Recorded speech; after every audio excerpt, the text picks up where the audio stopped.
لله رب العالمين وأصلي وأسلم على من بعثه الله رحمة للعالمين وحجة على الخلق أجمعين صلوات ربي وسلامه عليه وعلى آله وأصحابه ومن تبعهم بإحسان إلى يوم الدين أما بعد waxaanu shalay soo qaadanay qofka muctakifka ictikaafsan waxyaabaha jabinaya ictikaafkiisa maxaa ka mid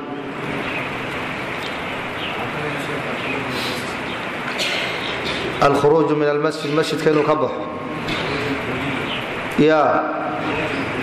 dhammaantii inuu masjidka ka wada baxo ayib bixitaanka uu ka baxaya amse qaybood waa saddex qaybood wey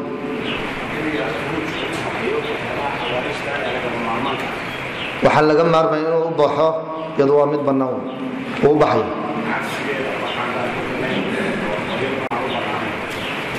sida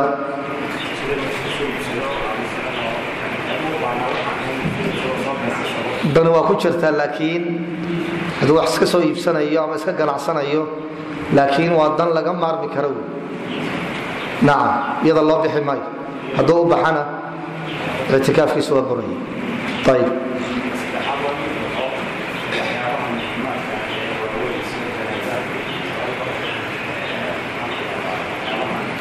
mayd la soo aasaya iyo salaatuljanaaze iyo waxyaabaha la midka ah qof xanuunsanaya in la booqdo ayib ka noocaasa ma loo baxaya isaga naam ya haye waa loo baxaya hadduu shardistay imaam maaligna wuxuu ihi loo bixi maayo ayib keebaa xoog badan labada alimaam maalik ayib waxyaabaha kale ictikaafka jabinaya maxaa ka mida naam ya gabadha in la taabto ya haye ma jimaaca mise taataabasho waay nacam haddii uu u galmoodo ama wax la mida uu sameeyo oo taataabasho uu sameeyo kadibna biyuhu ay ka yimaadaan waa ka buraya ictikaafkiisu oo wuxuu noqonaya baail buu noqonaya kana ansixi maayo buritaankana waxaa looga jeedaa wixii tegey baa looga jeeda yani hadduu dib u cusboonaysiiyo u bilaabo waa ictikaaf cusub wey oo laakiin sii wadidii ictikaafkii xidhiidhayay baa ka kala go'ay saasaa looga jeeda ayib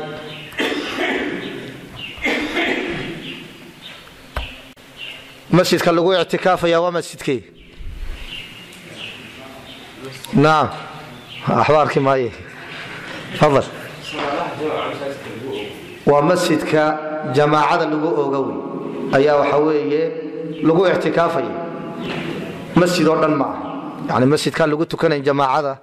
isaga lagu ictikaafi maayo ayib haddii la yidhaahdo nabigu wuxuu hi alayhi الصalaaةu wasalaam la اctikaafa ila fi اlmasaajid ثalaaثة saddex masjidun baa lagu ictikaafaa wixii ka soo hadhay maya ya fadal maxay noqonaysa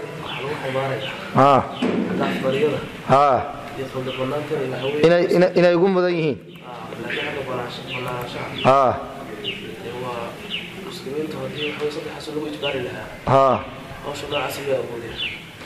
dhib badan baa ka dhalan laha ayib aayaduna waa caam waantum caakifuuna fi lmasaajid naam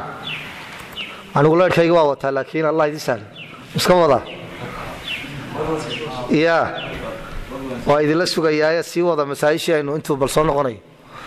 maxay kalena xasuusiya laa ictikaafa ila bisoom baynu xadiidka caaisha ku soo mar ictikaaf ma ansaxaya haddii soom aanu wehelin jamaahiiru ahli lcilmi sida loo badan yahay ma shardinayaan in la soomo mise shardin maayaan ya ma shardinayaan waxay leeyihiin soom la'aan baa la ictikaafaya nacam yaa shardiyey ya almaalikiya iyo xanafiyadoo kala qaaday waajibka iyo sunnaha oo odhanaya waajibka waa loo soomayaa ictikaafka waajibkaas ka soomkana ka sunnaha ana loo soomi maayo haddii ictikaafku uu sunnaye raajixu muxuu yahay qowlka xooga badan haddii la ictikaafayo ma shardi baa in la soomo ya waa laba cibaado kala madax bannaan waxyaabaha lagu xoojinaya inaanay waajib hayn maxaa ka mid ah xanafiyadu markaan shartanayaan soomka waajibka ah sida nadarka oo kale ictikaafka waajibka qofku uu ku nadaro kale naam waxay leeyihiin maadaama uu ku nadaray oo uu soom yani ictikaafku waajib ku noqday soom inuu la yimaadaana waa ku waajib mise waa macahuma inuu wada shardiyo may taa waa la isku waafaqsan iyada ictikaaf waajiba baa la helay suu doonaa ku yimaado hadduu waajibo ictikaafkii ma fulinaya ilaa uu soomo ama qadiyadda hadduu nadaro ictikaaf iyo soom wada socda iyadu labaduba waa waajib yani nadartu lilaahi an actakifa maca sawmin hadduu yidhaahdo iyada hadal kama taagna labaduba waa waajib weeye laakiin ictikaafkii si kale u waajibay ayaa haddii la fulinayo soom buu u baahan yahay biley soom ayuu waxa weeye u baahan yahay naam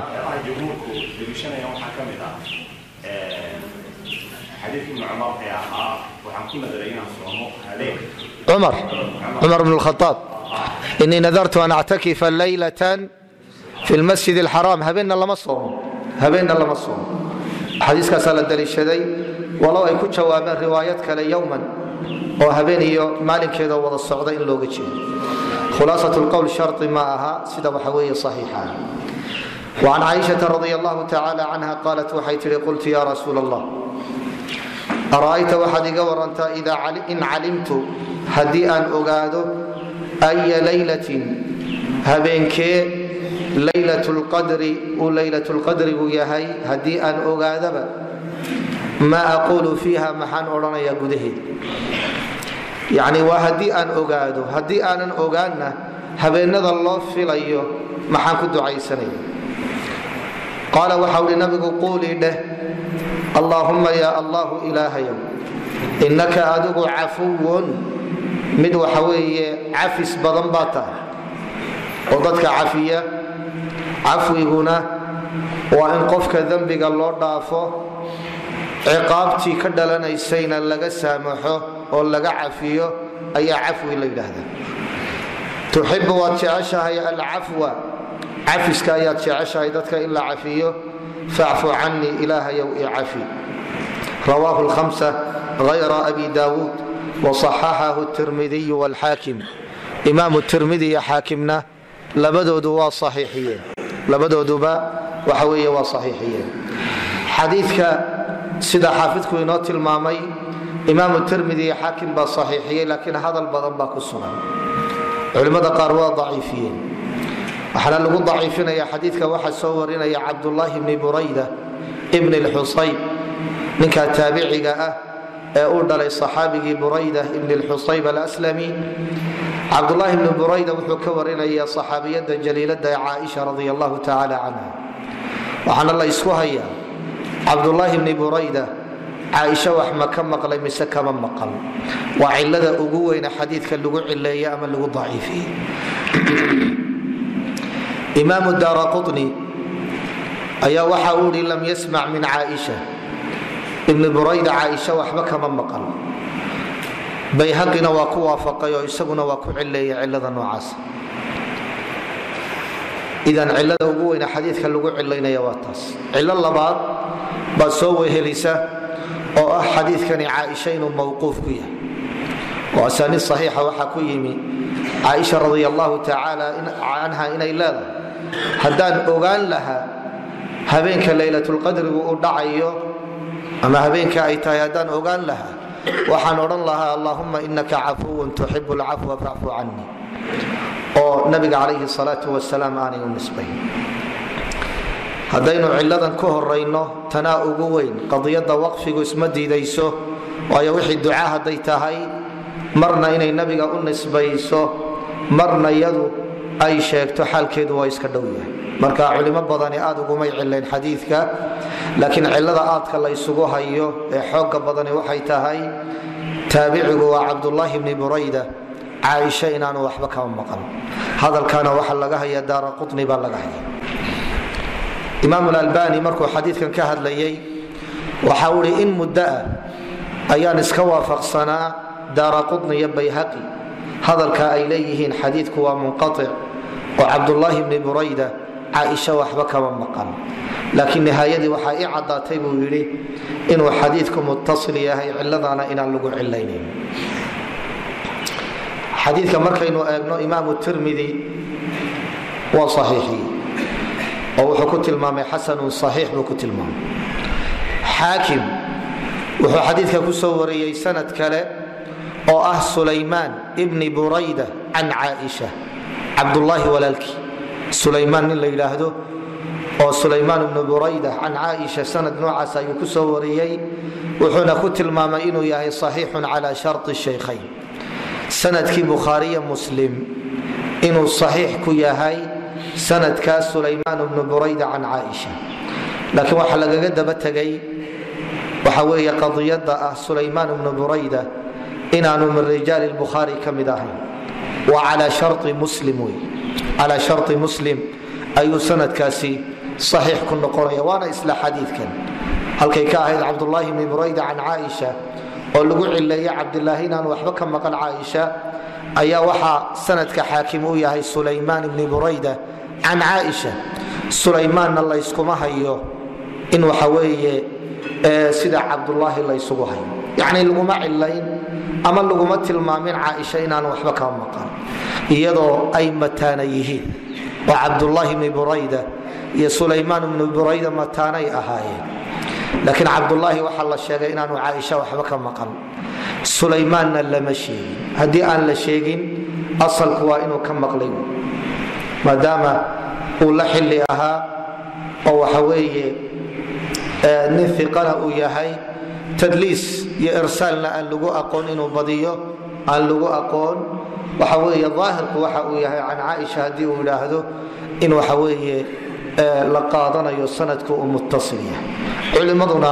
sanadka noocaas kuma cilayn Sulaymaan ibn Burayda inaanu Caaisha waxba ka maqan. marka halka waxa ka soo baxaysa Abdullah ibn Burayda oo la isku hayo iyo Sulaymaan ibn Burayda oo waxa weeye ay walaalayeen oo mataanayihiin oo xoojiyay sanadkiisuna uu saxiix. laakiin culimada daciifinaya labada cilaba waa ka jawaabeen waxay yiraahdeen Abdullah ibn Burayda mutaabacada mutaabaceeyay Sulaymaan ibn Burayda ee uu waafaqay sanadka xaakim waa sanad la isku hayo ma ibn Burayda oo aan magaciisa la sheegin mise waa Sulaymaan ibn Burayda. waxaana loo baday inuu yahay ibn Burayda loo baday waxaana isku khilaafay ardaydii Sufyaan ath-Thawri Azraq iyo Ash'ari baa iskhilaafay. Ash'ari waxa uu leeyahay Sulaymaan ibn Burayda hadii sida loo magacaabo waxa inooga soo baxaysa inuu waafaqay Abdullah ibn Burayda oo uu xoojinay. haday xoog badato ibn Burayda oo aan magaciisa la sheeginna waxay leeyihiin culimadu wuxuu u noqonayaa sanadkii kale ahaa Abdullah ibn Burayda waayo labadaba ibn Burayda la yiraahdaa. haddana Abdullah baynu haynaa oo asaaniida kale ay u badan tahay. marka hadii sanad uu yimaado oranaya ina Burayda waxaynu ku qaadaynaa kii aynu haynay oo Abdullah ayaa lagu qaadaya. Sulaymaanna hadii la isku khilaafay sanadkiisu ma sugnaanay. marka sanadkaas ishkaalka noocaas baa galay. idan waxa soo haraysa Abdullah ibn Burayda Caaisha wax ma ka maqlay mise kama maqan. waxayna ku dhisan tahay qaacida mustalaxa la isku hayo khilaafkeeduna xoog badan yahay oo ah waxa weeye ninkii raawiga ahaa hadii cidda uu ka warinaya la xilli uu yahay laakiin meelna aanay ku sugnaanin inuu wax ka maqlay ama uu la kulmay aanay sugnaanin cancanada uu isticmaalayo hadii aanu mudallis ahayn ma ku filanta imkaanu luqiyi misa al-liqa al-ilmu bil-liqa. imaam al-Bukhari madhabtiisu waa macruuf wuxuu leeyahay waa in la helaa meel ay wax ku kala qaateen walow hal xadiid ha noqoto oo uu leeyahay Abdullah ibn Burayda samictu Caaisha qultu licaaisha xadaatnii caaisha iyo wax tilmaamaya inuu la kulmay in la helo walow qiso kaleba ha laga faa'iidaysto aan xadiidkan ahayn waa madhabta bukhaari waxa weeye uuna ka faa'iidaystay sheekhiisa caliy ibnu lmadini culimo badanina ay xoojiyeen bal kutub laga alifay in sidaa la ysku waafaqsan yahay cagsigeeduna waxa weeye sida imaamu muslim uu ku tegay muqadimadiisana waa aadka ugu nuuxnuuxsaday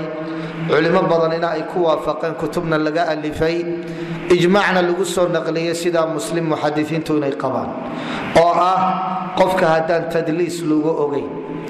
xilligiina ay iska waafaqeen suuragalna ay tahay inay kulmaan in waxa weeye xadiidkiisa la aqbalayo waana xaalka cabdullaahi bni burayda cabdullaahi bni burayda caaisha xilli badan buu la noolaayo uu soo gaadhay kala magaalana may joogin ay isku madiinayo labaduba wada joogeen muddo badanna madiina waa ku wada noolaayeen cabdullaahi bni buraydana nin weyn buu ahaa oo xilliga aqbalaya axaadiista inuu weeleeyo oo uu qaato ayuu waxa weeye ahaa marka qaacidada muslim haddii lagu socdo wuxuu noqonayaa muttasil buu noqonaya muttasil ayuu noqonayaa daaraqudni diidmadiisuna waxay ku dhisan tahay qaacidada imaamu lbukhaari ee aadka waxa weeye la ysugu hayo marka khulaasat lqowl xadiidka khilaafkiisu waa xoog badan yahay qaraa'inta iyo marka la eego waxay u dhowdahay xadiidku inuu xoog badan yahay waayo ibnu burayda wuxuu soo gaadhay wakhti badan caaisha radi allahu tacaala canha yaanay sugnaanba laakiin madiinay wada joogeen waana nin iqa ah oo lagu kalsoon yahay laguma yaqaano tadliis waxa weeye laguma yaqaan inuu la kulmo iska dhaaf inay suuragal tahay waa loo badinaya yaanay sugnaanba oo la ogaan laakiin waa loo badinayaa inuu waxa weeye la kulmay maadaamay madiino wada joogeen in muddaana ku wada noolaayeen dad iyada la mida caaisha xilligeedii dhintay iyo dad ka horeeyeyba uu wax ka wariyey oo sanadkiisana la aqbalay waxyaabahaasoo dhani waa qaraa'in xoojinaya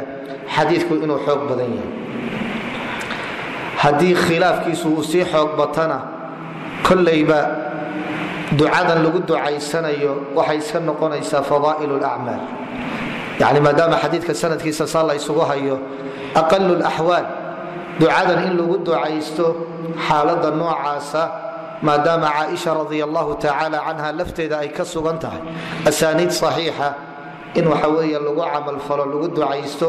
ayaynu waxa weeye ka faa'iidaysanayna xadiidku masaaishuu inoo tilmaamaya waxaa ka mida habeenka loo filayo laylatulqadriga ducada noocaasa in la badiyo allahuma inaka cafuwun tuxibu lcafwa facfu canii intaa lagu celceliyo ducooyin kalena waa lagu ducaysanaya oo qofka danihiisa ah laakiin ta noocaasana in la badiyo xadiidku inoo tilmaamay imaamu tirmidi sunankiisa waxaa ku yimi ziyaado ah allahuma inaka cafuwun kariimun tuxibu lcafwa facfu canii laakiin ziyaadadaas kariim ma sugna sugnaanshaheeduna wuxuu ka imanaya kitaabka tirmidi laftiisa ayaanay ku sugnayn nuskhadaha muctamadka ah ee macruufka ah kuma sugna bacdu nusakh ayay ku timi sawaabkuna waxay tahay kitaabka tirmidi inaanay ku sugnayn wabittaali noqon maayo lafdi sugan noqon maayo masaaisha kale xadiidkan aynu ka faa'iidaysanayna waxaa ka mid ah in waxa weeye loo baahan yahay qofka ducaysanaya haddii uu ducaysanayo inuu magacyada alle ee danta uu ilaahay weydiisanaya munaasibka u ah inuu ilaahay ugu dhowaado ugu tawasulo allahumma inaka cafuwun alcafuwu waa magacyada alle wey cafuwun tuxibu lcafwa facfu canii xaliimun faxlum canii gafuurun faqfir lii in sidaa ilaahay loogu tawasulo ya latiif ulطuf bi ta noocaasa altawasulu ila allah bilasmaai اlxusna waa ka faa'iidaysanaya ya tawaab tub calay ya raxiim irxamni yacni magacyada alle ay ku sugan tahay tilmaamaha uu doonayo qofku ilaahay inuu weydiisto hadday naxariis tahay hadday cafi tahay hadday luطfi tahay in ilaahay loogu dhowaado lagu tawasulo xadiidkan waxyaabaha loo daliishanaya ayuu ka mid yahay waxaanu kaloo ka faa'iidaysanaynaa magacyada alle cafuwun inay ka mid tahay. alcafu magacyada alle ayay ka mid tahay, waxaana ku guda sugan tilmaanta ah alcafwu ilaahay inuu wax cafiyo oo dadka uu saamaxo ayaa laga faa'iidaysanaya. وعن أبي سعيد الخدري رضي الله تعالى عنه قال وحولي قال رسول الله صلى الله عليه وسلم لا تشد الرحال هريدا اللوما أتكيو وحنا اللوغة جيدا اللوما الصعدالو ويقفك الصعدال هدو قليو هريديسا أيوغي شستا قاديد كي سنوات ديار صدال هذا انت بدن قاديد كنوعا سلما استعماله لكن وحوية قاديد إن لا ديار صدو والله شيدا على يستو iyo wixii la mid ah loogu diyaar garoobaya xilligoodii baa laga hadlay. la tushaddu ar-rihal heeriyada looma geejisto oo bimaana safar looma galo illa ila thalathati masajida saddex masjid mooyaane al-masjid al-haram masjidka xurmada leh iyo wa masjidkan hada masjidkaygan hada kana wa masjidka nabiga alayhi salatu wasalaam iyo walmasjid alaqsa masjidkii fogaanshaha badnaa alaqsa kii fogaanshaha badnaa waayo wuxuu ka fog yahay waxa weeye xarameynka xaramka maka iyo madiina ayuu ka fog yahay waayo filistiin buu ku yaala baytulmaqdis buu ku yaala ama alaqsa liannahu laysa waraahu masjid xilliga masjid kama dambeyn waxa ka sii shisheeya dhul gaala yahay masaajidana kumay oolin macnahana waa lagu macnay مسجدك فوقان شاه بدن متفق عليه. حديث كان بخاري ومسلم با اسكو وافقين وحنا كمid yahay axaadiista aadka u kooban ee xaafid ibn hajar uu soo celceliyay bialfaadhiha wa kitab al-ayman wan-nudhur tabtanu ugu imanaya xadiidkani min xadiith abi sa'id oo isla alfaadana bukhari iyo muslimna isku waafaqayaan ayaa inoo soo noqon doona. taasina ma badna sida badan xaafidku qaabka ma isticmaalo xataa hadduu xadiidka soo celcelinayo u googooya sidaynu ku soo maraynay xadiidkii cabdulaahi ibni zayd ibni caasim ee weysada ku saabsanaa uu soo noqnoqday laakiin wuxuu soo noqnoqday isagoo googo'an oo masalo walba intii khusaysay meel lagu keenayo ayuu soo noqnoqday sidaasaa badan laakiin matni kaamila inuu sidiisa u soo celiyo aad bay u koobantahay. xadiidka bukhaari iyo muslim baa isku waafaqay wuxuu inoo tilmaamayaa xadiidku socdaal inaan loo gelin oo safar inaan loo inshayn oo loo curin meelo loo qastiyo in lagu cibaadaysto waxaan ka ahayn saddexdaa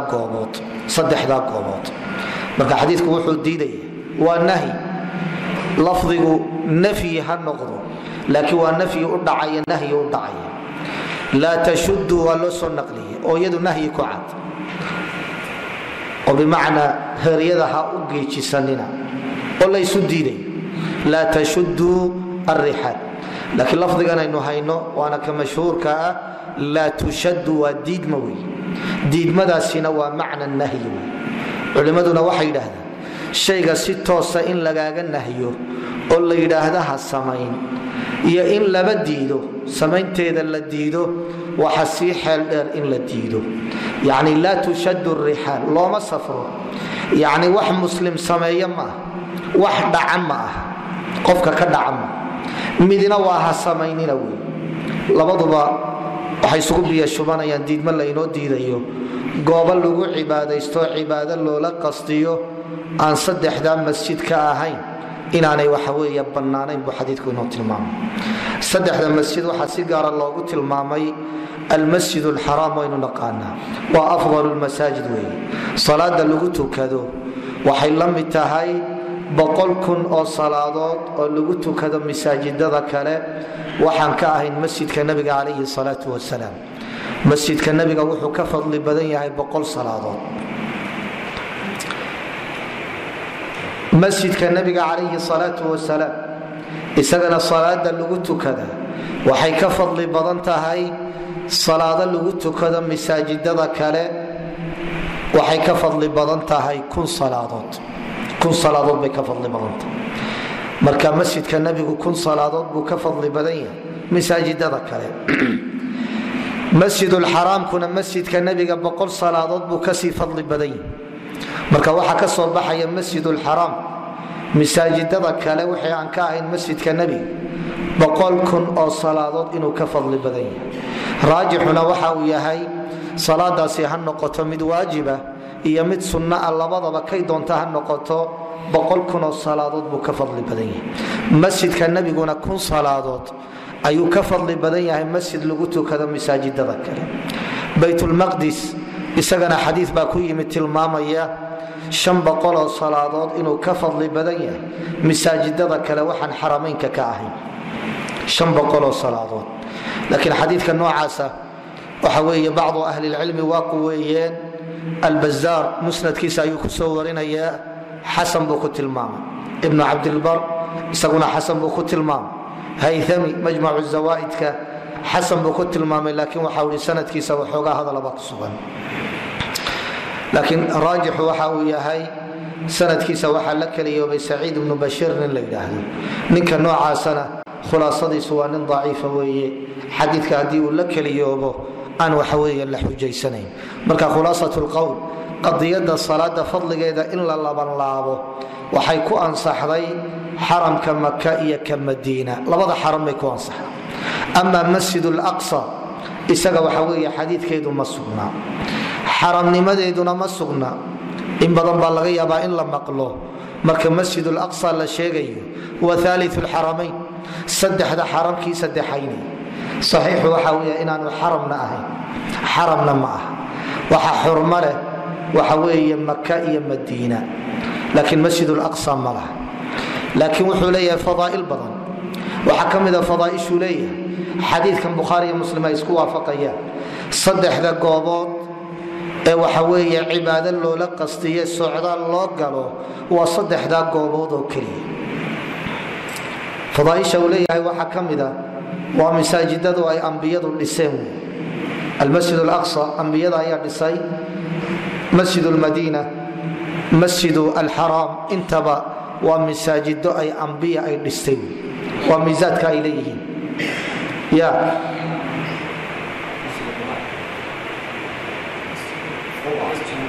nacam ma xasrinayno, laakiin saddexdan khasaa'isteedaynu ka hadlayna. nacam saddexdaa masjid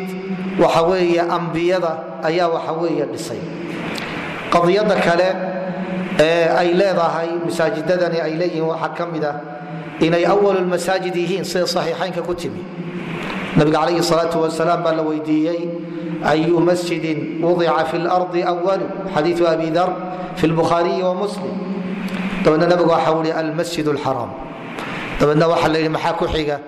waxa ui nabigu almasjid alaqsa. waa la weydiiyey imise sana udhaxeeyey? nabigu waxa ui 40 sano ayaa udhaxaysay. xagga aqdamnimadana waxa weeye miisay ku mutaysanayaan. adigu miisaad badan bay leeyihiin masaajidadani. sidaa awgeed ayaa nabigu calayhi salaatu wasalaam xadiidkan waxa uu ku jideeyey goobaha keliya ee cibaado loola qastiyo socdaal loo galayo inay tahay saddexdan goobood. macnuhuna ma aha goobta ayaa la diidan,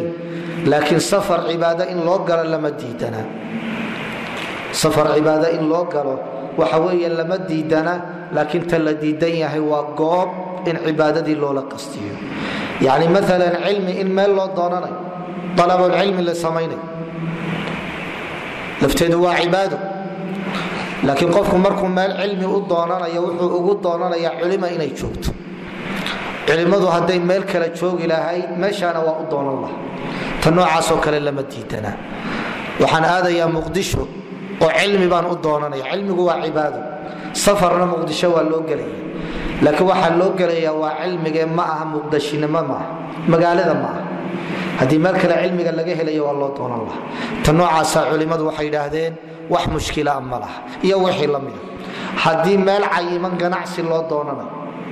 oo safar loo inshaynay iyaduna wax mushkila ma laha, waayo waxaa laga hadlaya waa cibaado ee adduunya ma aha. dawaabida noocaasaa lagu diidaya. qadiyada noocanina sida saxiixa waa muxaramo ma bannaana.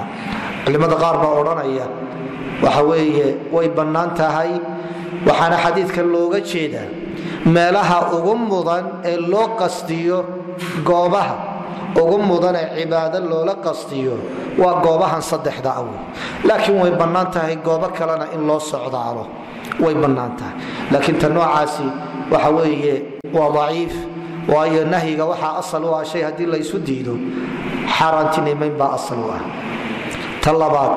wuxuu nabigu u diiday calayhi salaatu wasalaam haddii goobo kale la fasaxo oo loo qasdiyo maalan sida xabaalihii in la booqdoo kale oo qofku uu yidhaahdo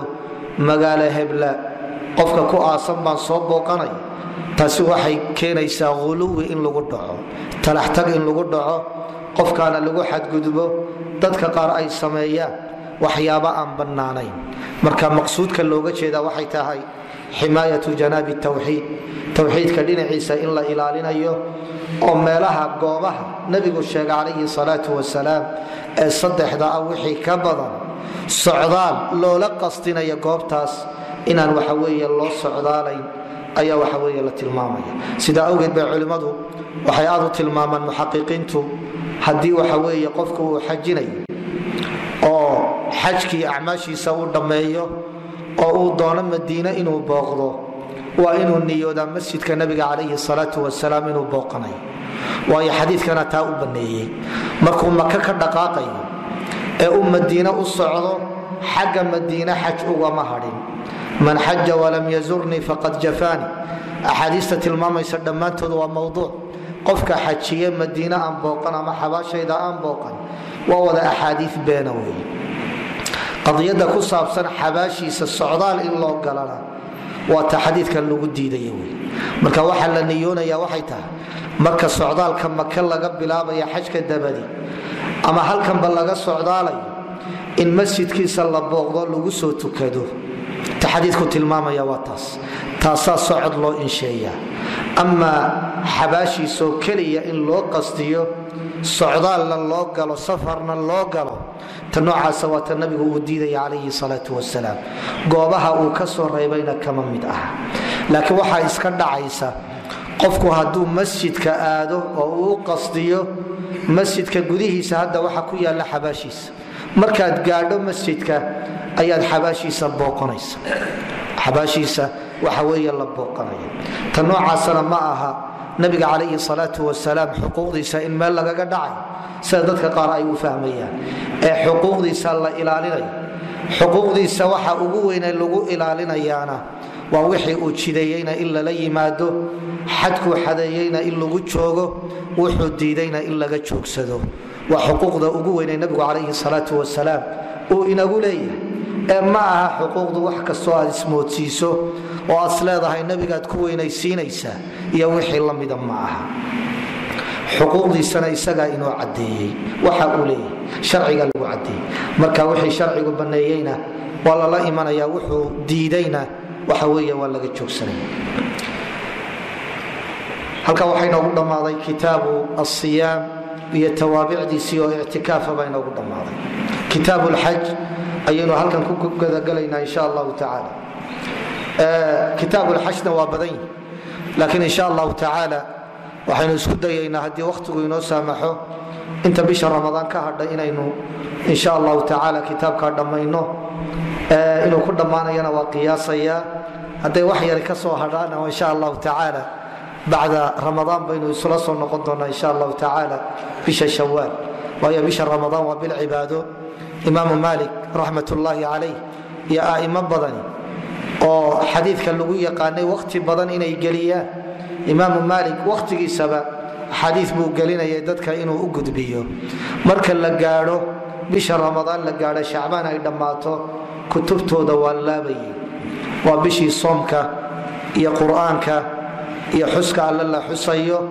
xadiidka nabiga calayhi salaatu wasalaam mudaarasadiisa iyo dhigidiisa iyo dhegaysigiisa dib bay u dhiganayeen marka sidaasaynu inaguna insha allahu tacaala samaynaynaa bishaa waxba dhigan mayno marka waxa aan jeclaystay in cibaadaadka aynu ka dhammaano bisha ramadaan inta aan la gaadhin cibaadaadka inaynu ka dhammaano maadaama bil iyo ka badanba fasax lagu kala maqnaanayo inaynu isula soo noqonno mucaamalaadka iyo iibabka iyo buyuucda bacda alciid inaynu ka bilowno insha allahu tacaala bay munaasib ku tahay cibaadaadkuna dhinacay iska maraan laakiin idinku darqiyi maaya haddii tala ay taallo waa sida anigu aan soo dhawaynaya insha allahu tacaala way jiraan arday codsanayay in imtixaanaadkii ay bilaabmayaan laakiin waxa weeye madhabul jumhuurkeenu daa'iman ku soconay waxaana loo badan yahay baan filayaa dadkaan imtixaanka gelay inaynu min al'aan joojinno shacbaan muddo badan baa hadda ka dhiman waa usbuucii koowaad intaasoo dhan iyo ramadaan oo dhan la kala maqnaado oo kitaab alxaj la isula soo noqdo iyo in waxa weeye aynu waqtiga ka faa'iidaysanno oo waxa weeye xajka aynu wadno insha allahu tacaala labadaas ayay kala taallaa maxayd la tahay ya waa in la wada wey naam ayib kitaabu lxaj wuxuu kitaabu yahay xajka waana ruknigii afraad ee camaliga ah waayo arkaanta islaamku waa shan wey shahaadateynka kamaynaan hadlayno waa caqiida iyo tawxiid wey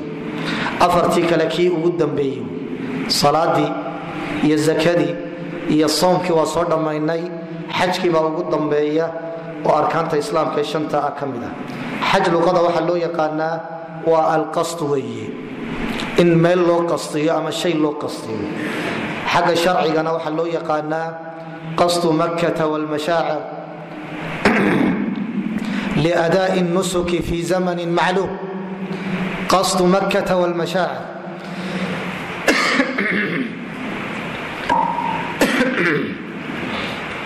maka in loo qasdiyo iyo mashaacirta waa mina iyo musdalifa iyo carafa meelaha waxa weeye maka raacsan magaalada ka baxsan si loo guto nusuga xajka loo guto xilli cayimanna loo guto fi zamanin macluum zaman macluuma inta badan waxaa la isticmaalaa fi zamanin makhsuus xilli gaara laakiin bacdu ahlilcilmi waxay yidhahdeen waxaa ka fiican fi zamanin macluum in la yidhaahdo oo bimacnaa waata kitaabka alle lagu isticmaalay wayadkuru sma allah fi ayaamin macluumaat lama odhan fi ayaamin makhsuusaat lama odhan laakiin qasadku waa isku mid laakiin isaga ayaa si fiican maadaama lafdi sharciya u yahay cumradana waxaa looga jeedaa xagga luqada ziyaara looga jeedaa waa booqasho sharcanna waa ziyaarat lbayt liadaa'i nusuk waa beytka alle in la booqdo si nusuga cumrada loo gutee la tilmaami doono marka waa booqasho iyadoo xilli ma laha ziyaaradaasi waa fi jamiici awqaati sana waa sanadkoo dhan wey sidaa awgeed fi zamanin macluum cumrada la odhan maayo laakiin xajku waa fi zamanin macluum alxaju ashhurun macluumaat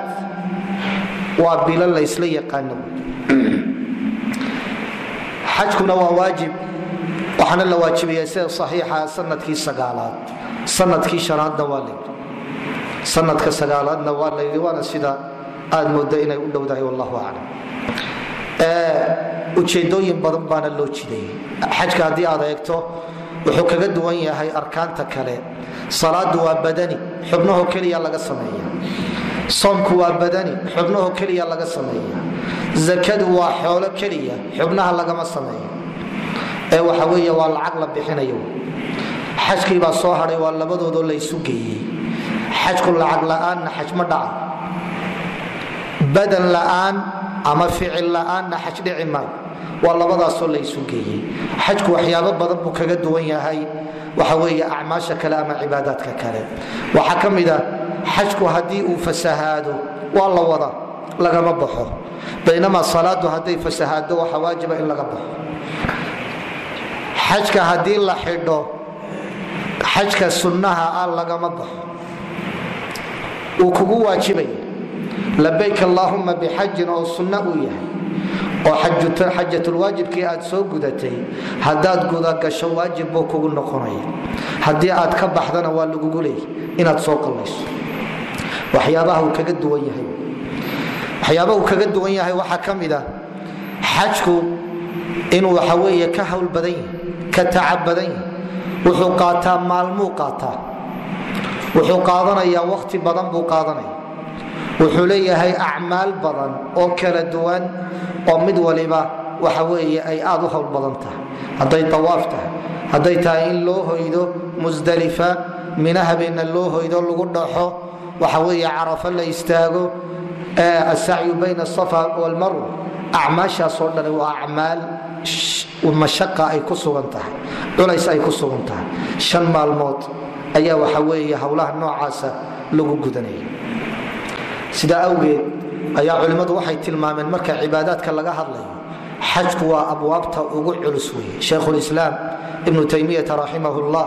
min adaqi masaa'il alcibaadaat buu ku tilmaamaa masaa'isha cibaadaadka kuwa ugu daqiiqsan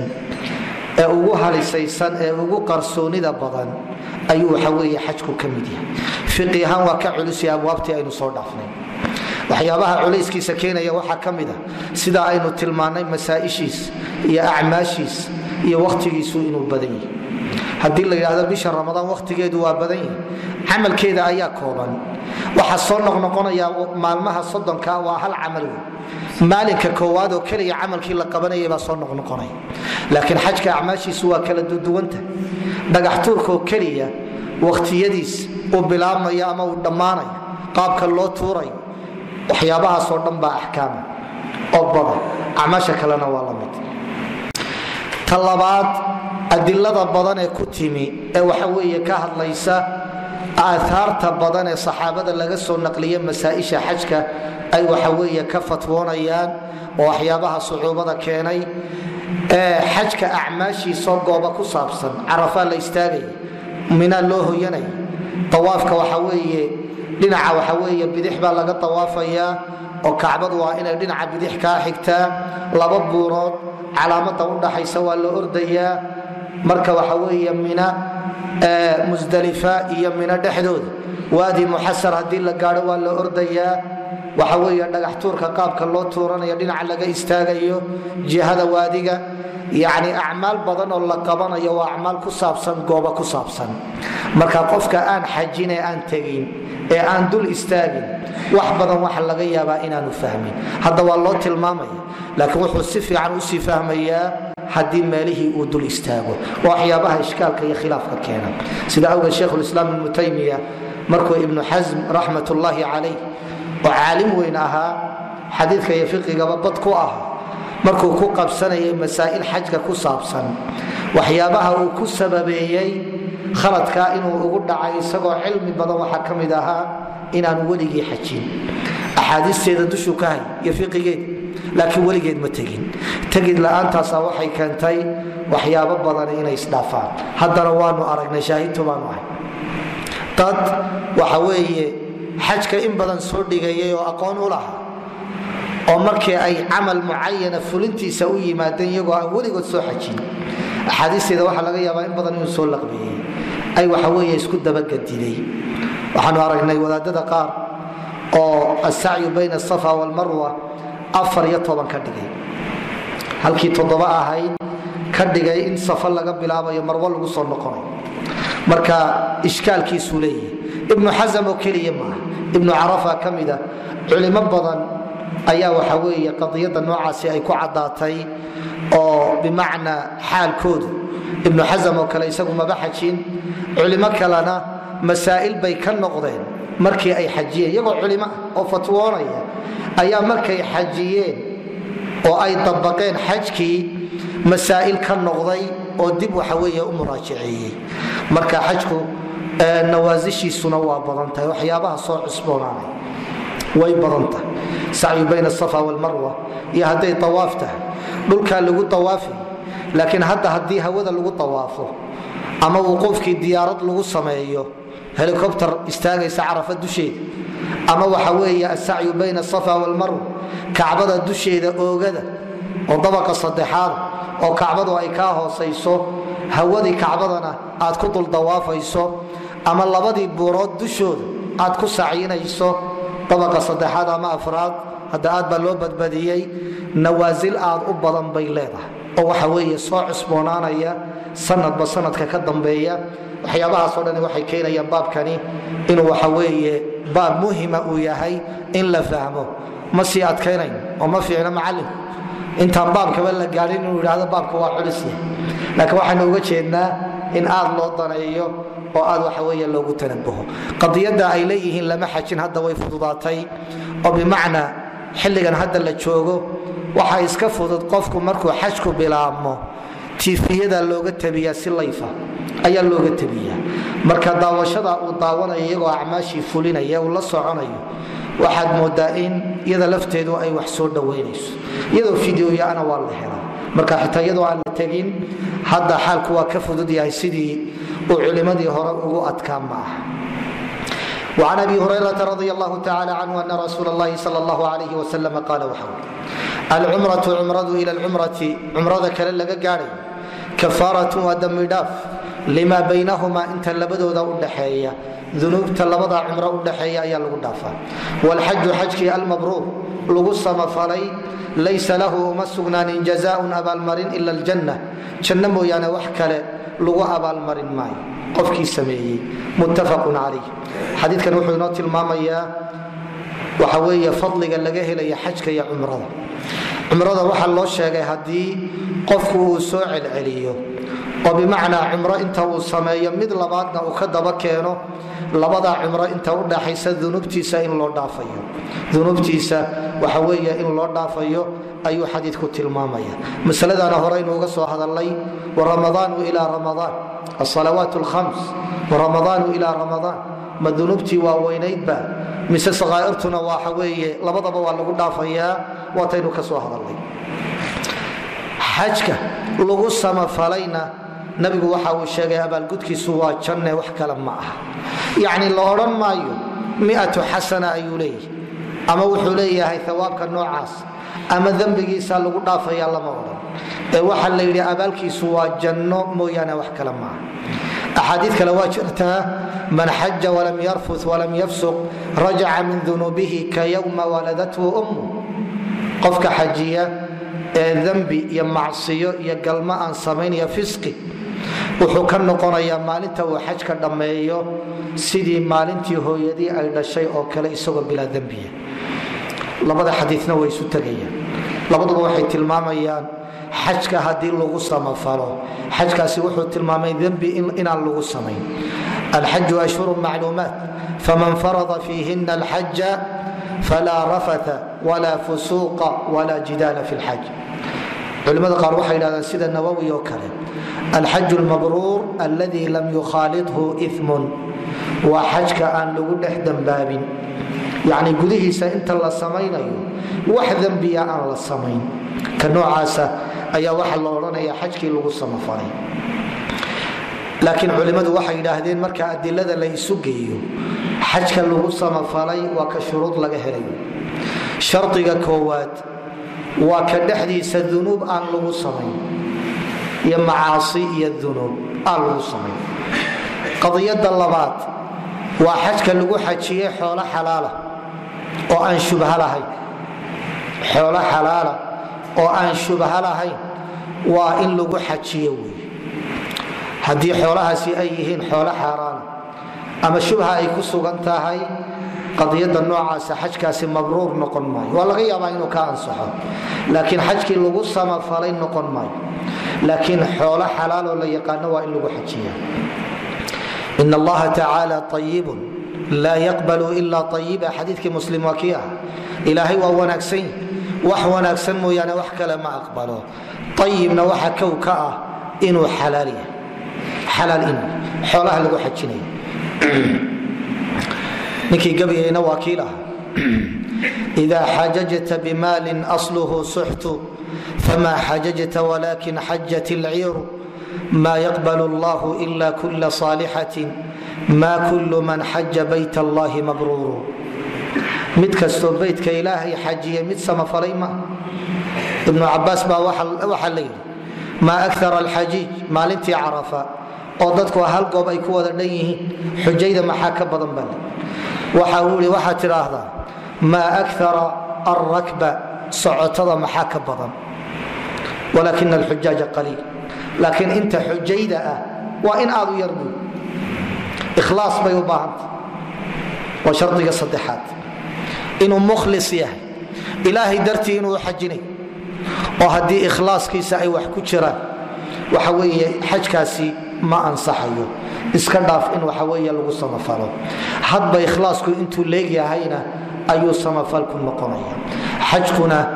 waa meelaha ugu muhiimsan ee ikhlaaska u sii baahan waayo xajku waa cibaado muuqanays waxa laga yaabaa burcaba inay ku ogaato ama asxaabtaadu ku wada ogaadaan ama qaraabadaadu ku wada ogaadaan ama waxa weeye xaafadoo dhan laga ogaado ninkii hebel meeyey sanadkan waa xajinaya, ama bil ka horba qofku inuu ku celcelinayo sanadkan waan xajinaya. cibaadadana waxyaabaha waxyeelo waxaa ka mid ah sheegidda badan ee laga sheekaynayo qofku wuxuu samaynayo ama uu hayo hadda gacanta uu ku hayo ama waxa weeye uu sameeyey. xajkuna kuwaasuu ka mid yahay, waayo safar baa la gelaya, muddana waa lagu maqnaanaya, hadda bil wax ku dhowdhow buu qaataa. waxyaabahaasoo dhani waa waxyaabo keenaya ikhlaaskeeda in lagu sii dadaalo. qisadii waxa weeye waa maqasheen, waxa weeye la sheegsheego la yidhi gobollada Soomaaliya mid ka mid ayay ka dhacday. laba nin oo walaalo oo la isku taagay oo inta badan isqabta ayaa maalintii dambe mid soo xajiyey. markuu soo xajiyey awal dadku waxay odhanayeen walaalaha la kala qabto. maalintii mid soo xajiyey uu soo noqday baa sheekadiis badasho waxa la yidhi war xaajiga iyo ninka kala qabta, ninka xaajiga iyo ninka kale ha la kala qabto. dabeedna wuxuu go'aansaday inuu soo xajiyo si boontiga looga badiyo oo baabiyo oo loo yiraahdo labada xaaji ha la kala qabto. marka waxyaabahaas oo dhani ikhlaaskay wax yeelaysa. shuruuda hadii la helo waa ikhlaas iyo xoolo xalaal in lagu xajiyo. xajku inuu waafaqsan yahay sunnada nabiga calayhi salaatu wasalaam, arkaantiisa iyo shuruudiisa loo dhammeeyo, dambina gudihiisa aan lagu samayn iyo fawaaxish. waxyaabahaas oo dhan hadii la helo xajkaasi wuxuu noqonayaa mid waxa weeye lagu samafalay. وعن عائشة رضي الله تعالى عنها قالت waxay tidhi قلت waxaan idhi ya rasuul Allah rasuulki ilaahay yow cala النساء dumarka dushooda ma yahay jihaadun jihaad.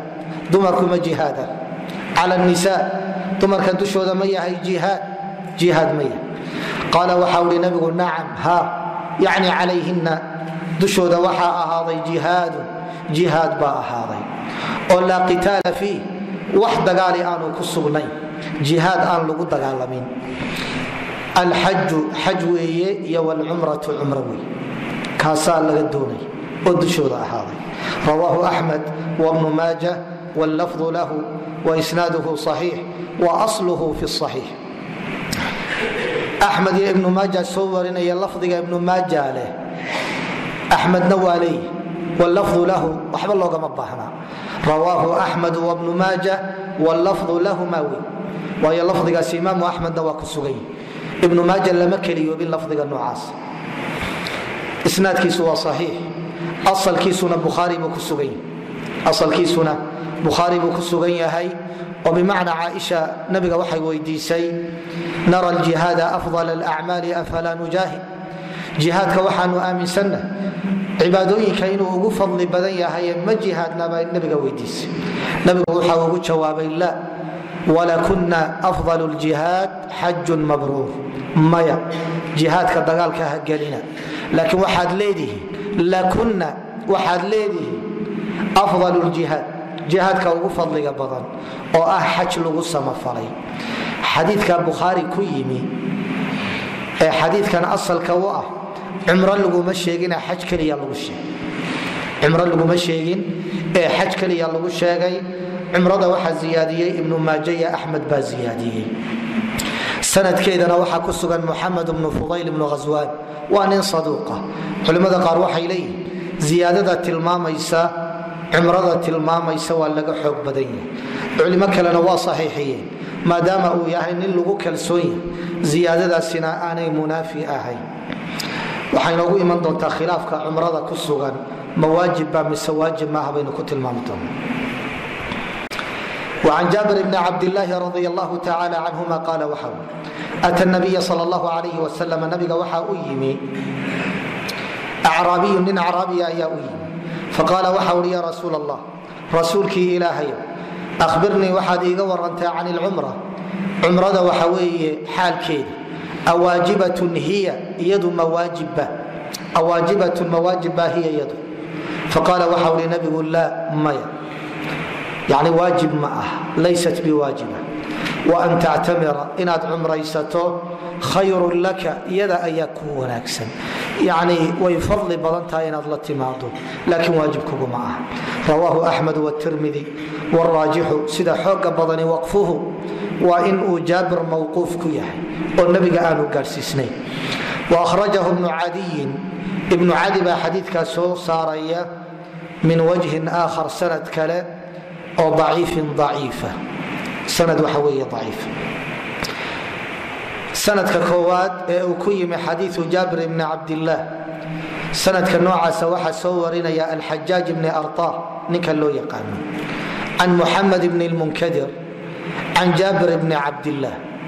jaabir bn cabdالlah waa صaxaabi muxamed bn lmunkadir waa nin iqoo taabiciya jaabirna aad buu wax uga wariya laakiin waxaa ka sii warinaya alxajaaj ibni arطah arطa'ata baa la yidhaahda laakiin sax ma ah arطah waa biduuni hamza wey alif baa lagu taagaya sidaasaa dabdigeeda saxiixa ayuu yahay alxajaaj ibni arطah ninka la yidhaahdo waa nin daciifa khulaasat lqowl waa daciif ama waa saduuqun sayi lxifd tadliiska iyo irsaalka badiya oo mudalisnimo ku caanbaxay xifdigiisana laga hadlay sanadkanna waa la keliyoobay sidaa awgeed xadiidku waxa uu yahay xadii aan sugnayn ninkaasaana lagu daciifinaya imaam tirmidi wuxuu ku tilmaamay xasanun صaxiix laakiin waa lagu tacaqubo waa lagaga daba tegay culimmadu waxay yidhaahdeen sida sawaabka ahi waa inuu mawquuf yahay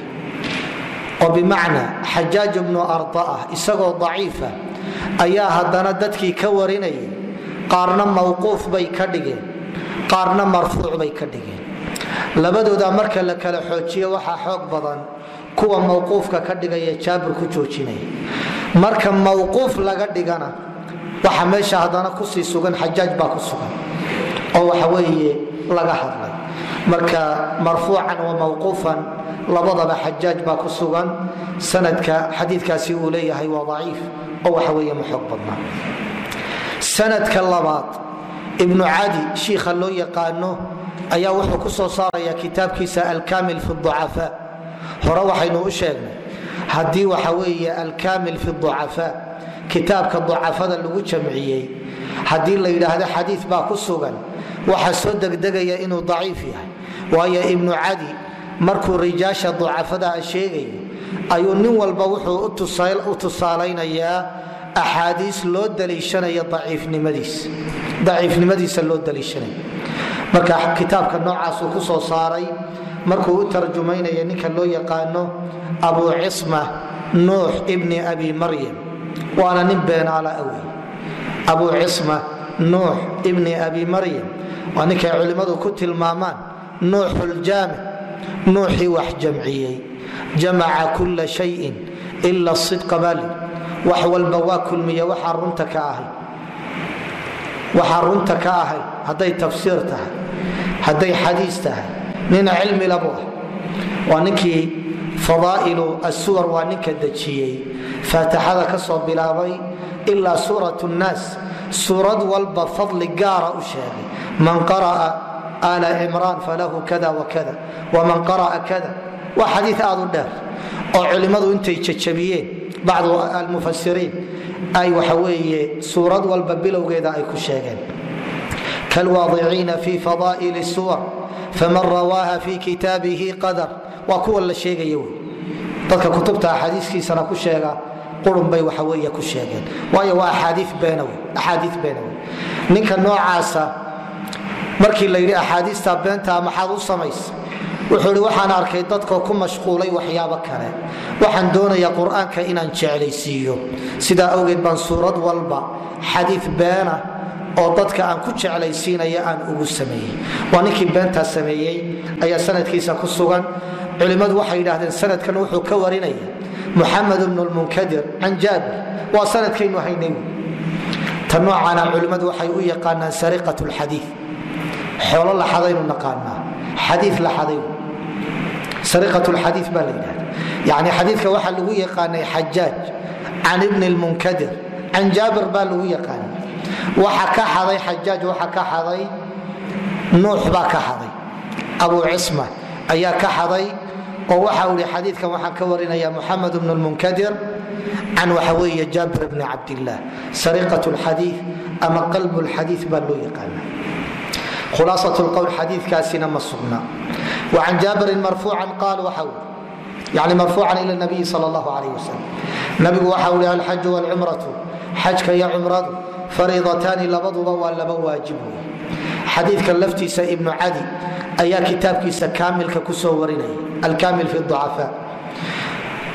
waxaana sanadkiisa ku sugan cabdulaahi ibnu lahiica. markuu cabdulaahi ibnu lahiica u tarjumaynayay ayuu wuxuu u sheegay axaadiista lagu daciifiyey ama uu la keliyooba inuu ka mid yahay xadiidkani, marka isaguna waa daciif, culimaduna waa daciifiyeenoo ma sugna.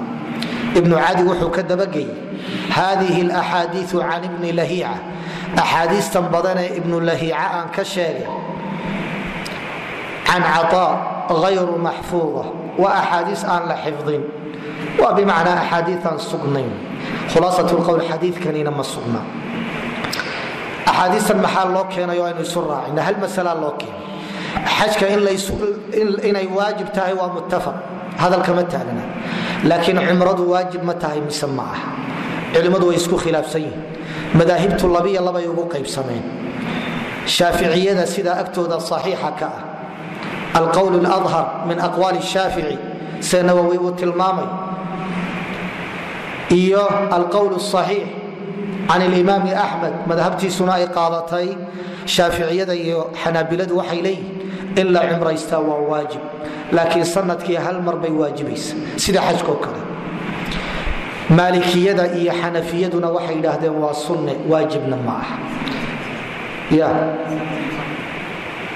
sanadkii maaha cumriga wey. naam, baarak allahu fiik.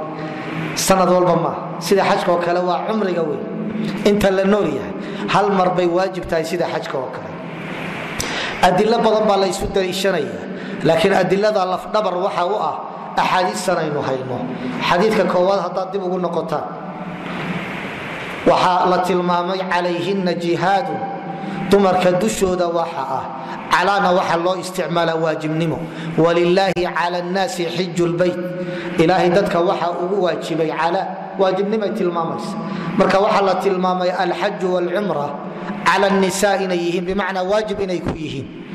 xadiidka waajibnima laga qaatay. shaaficiyada iyabaa daliishanaya xanaabilada. axaadiistan kalena waa ku xoojiyeen ee tilmaamaysa sida xadiidka ugu dambeeya alxaju walcumratu fariidatan waatimu alxaja walcumrata lilah. adiladaasay waajibnimada u daliishadeen.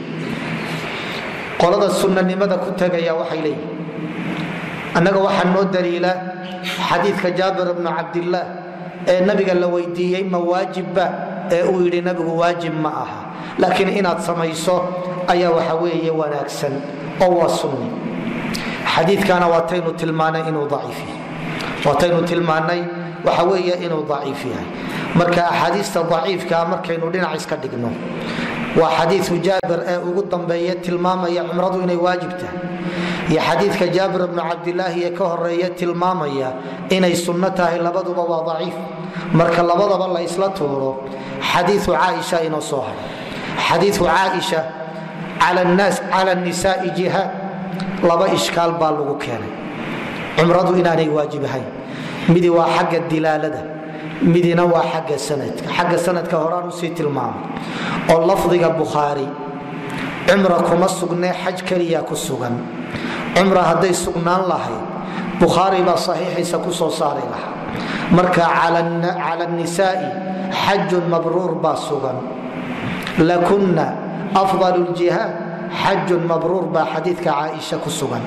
ama cumradu axmed iyo ibnu maaja la ziyaado noqday, sanadkeedana ibnu fudayl oo xifdigiisa laga hadlayo saduuqa baa ku sugan. ishkaalkaasi waa ku sugan yahi. ishkaalka labaad, calaa waxa kaloo loo isticmaalaa shayga la adkaynayo, sunna mu'akada, iyadana waa loo isticmaalaa. daliil waajibnimada ku cadna lama hayo. wa atimu alxaja walcumratana waxa looga jeedaa haddii sunnanimo lagu galo inaan laga bixin. sunno iyo waajibba haddii xaj iyo cumro la xidho lagama baxo, waa sunnaha haddii la galo aan laga baxin. ta noocaasaa looga jeedaa. laakiin in la bilaabo inay waajib tahay atimuu baa le ee ifcalu lama odhan. ta noocaasana daliilka noocaasa sidaasaa looga jawaabay. khulaasat lqowlna sida shaykhulislaam ibnu taymiya raximah llahu tacaala uu xoojinayo waa inay sunno tahay. sunno mu'akada ah inay tahay baa xoog badan. daliil waajibinaya oo ku cad waajibnimadana waxa weeye lama hayo al-asluna wa bara'atu dhimma wa dadka inaan waxba lagu lahayn al-aslu adamu al-wujub asalku waa inaanay waxba waajibin ayaa waxa weeye asala hada wallahu a'lam sallallahu wa sallam ala nabiyyina muhammad wa ala alihi wa sahbihi wa sallam